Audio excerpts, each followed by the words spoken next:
अति प्रियो, यीशु मसीह के नाम में आपको प्रेम पूर्ण अभिवादन। प्रभु यीशु मसीह एक ऐसे परमेश्वर हैं जो आपसे प्रेम करते हैं और आपकी चिंता करते हैं। क्या आप जानते हैं किस हद तक? इतनी हद तक कि वे यह भी देखेंगे कि आपने कैसे कपड़े पहने हैं। क्या आप सोच रहे हैं क्या यीशु हमारे पहनावे को भी देखेंगे? बाइबल में भजन संहिता 30 वचन 11 में परमेश्वर के जन राजा दाऊद क्या कहते हैं? तूने मेरे लिए विलाप को नृत्य में बदल डाला, तूने मेरा टाट उतरवाकर मेरी कमर में आनंद का पटुका बांधा है। इसका मतलब है मेरा टाट उतरवाकर कमर में आनंद का पटुका बांधा दिया। आपने मेरी टाट की पहनावा उतार दी। क्या आप सोच रहे हैं कि टाट की पहनावा का क्या अर्थ है? पुराने नियम के दिनों में राजा और भविष्यवक्ता जैसे लोग जब असहनीय समस्याओं, दुखों और पापों का सामना करते थे, वे अपने आप को परमेश्वर के सामने समर्पित करने, उसे स्वीकार करने और प्रार्थना करने के चिन्ह के रूप में टाट की एक पहनावा पहनते थे। बाइबल में यह भी उल्लेख है कि वे टाट की पहनावा पहनकर और राख पर बैठकर प्रार्थना करते थे।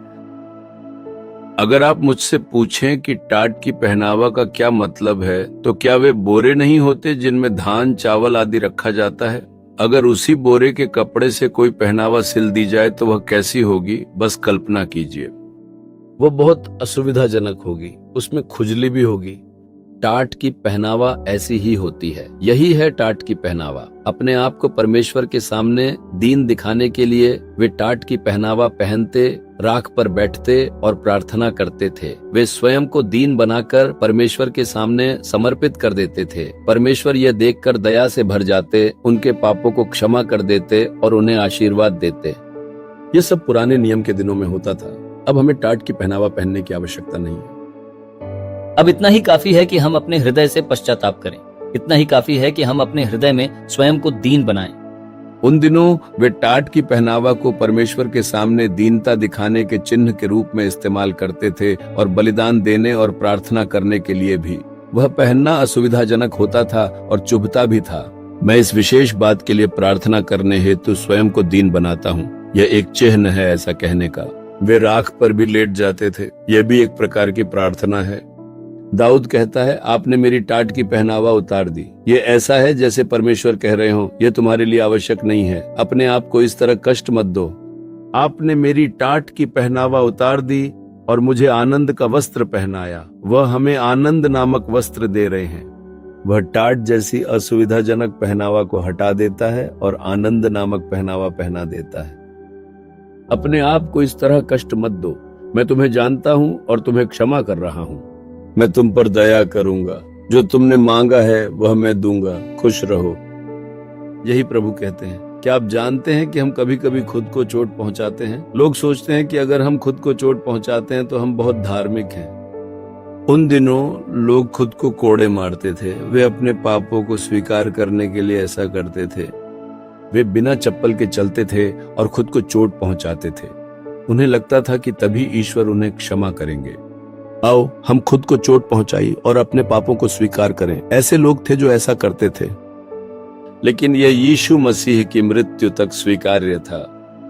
यीशु मसीह के क्रूस पर चढ़ाए जाने के बाद प्रभु कहते हैं, तुम खुद को क्यों चोट पहुंचाना चाहते हो? मैं तुम्हारे लिए मारा गया। मैंने तुम्हारे लिए कष्ट सहे। मैंने तुम्हारे लिए अपना खून बहाया। मैंने बिना चप्पल के क्रूस उठाया, कोड़े खाए, अपना खून बहाया और मर गया। अब तुम्हें खुद को और चोट पहुंचाने की जरूरत नहीं है। बस विश्वास के साथ आओ, अपने हृदय को नम्र करो और प्रार्थना करो। यही काफी है। मैं तुम्हें आनंद के वस्त्र से सुसज्जित करूंगा। यही हमारे प्रभु हैं।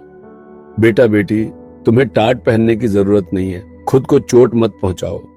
सिर्फ विश्वास के साथ प्रार्थना करो। बस इतना ही काफी है। मैंने सब कुछ क्रूस पर सह लिया है। मैं तुम्हें आनंद से भर दूंगा, प्रभु कहते हैं। वह आज यही कह रहे हैं, मैं तुम्हें आनंद और खुशी से भर दूंगा। इसलिए प्रभु तुम्हारा टाट उतारकर तुम्हें आनंद देते हैं। ये कितनी बड़ी खुशी है। प्रभु की ओर देखो और कहो, प्रभु मैं अब खुद को चोट या घाव नहीं पहुंचाऊंगा। मैं अपने आप को आपके चरणों में समर्पित करता हूँ। मुझे आनंद का वस्त्र देने के लिए धन्यवाद। प्रभु, जो भी बेटा बेटी इस तरह प्रार्थना कर रहा है, उन्हें छू लें और आशीर्वाद दें। आपका आनंद उनके जीवन में बना रहे। हम यीशु के नाम में प्रार्थना करते हैं। आमीन आमीन। Jesus redeem Hindi YouTube channel को सब्सक्राइब करें। सब्सक्राइब बटन पर क्लिक करें और बेल आइकन को भी क्लिक करके हर दिन की नई कार्यक्रमों की जानकारी प्राप्त करें।